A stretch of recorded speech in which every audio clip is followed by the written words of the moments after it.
In my head, reflections.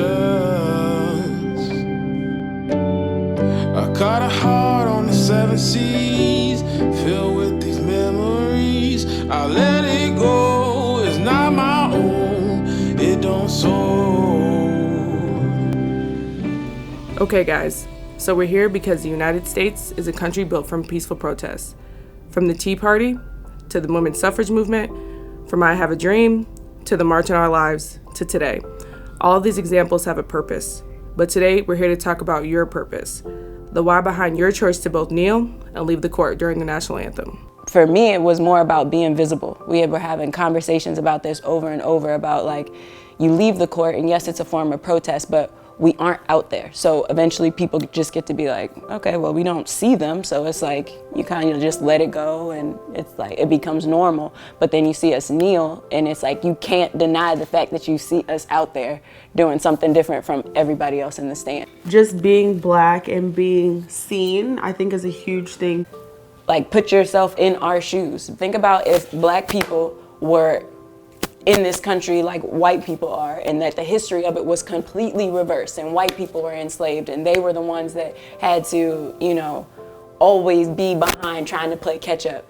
Like, and they were being murdered and nobody cared, and it was like just, you know, for a week we all act like we really care and support it and we post stuff and we do all this, and then all right, now back to normal. Like, we need for people to be able to do that and think about how that would affect them, how that would affect their kids, how it would affect them for generations after generations, and then think about what they would be willing to sacrifice to change it. Their job, their lives, their livelihood, their comfort. Like, until you can do that, you're never gonna be able to. It's not education, it's emotional. We just need people to just see us as people and understand that when the lights fade and the ball stops dribbling and the jersey comes off, that we're still gonna be Black people. Yeah.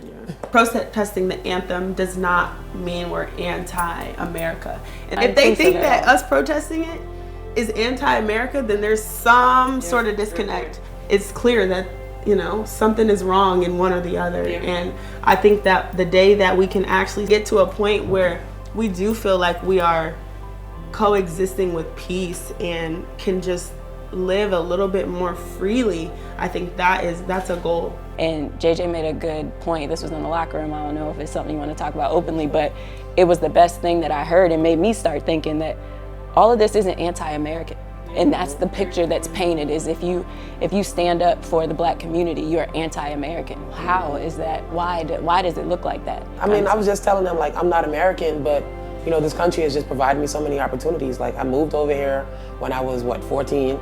I came to play basketball, and get an education, and without America, I would not be who I am. Like, I wouldn't be a basketball player, I wouldn't be in the WNBA, I wouldn't have been able to have opportunities to travel around the world and play basketball. And so I have a great appreciation for this country, and I love this country, but you can love something and still want better for it. You can love a person and still want them to do better in their lives. You can love an organization and see that there's ways that they could probably be better. And so it's the same thing. Like, we're not anti-American. I love this country, I genuinely do. But that doesn't mean that I don't want better for it and I can't see the ways that it can be better.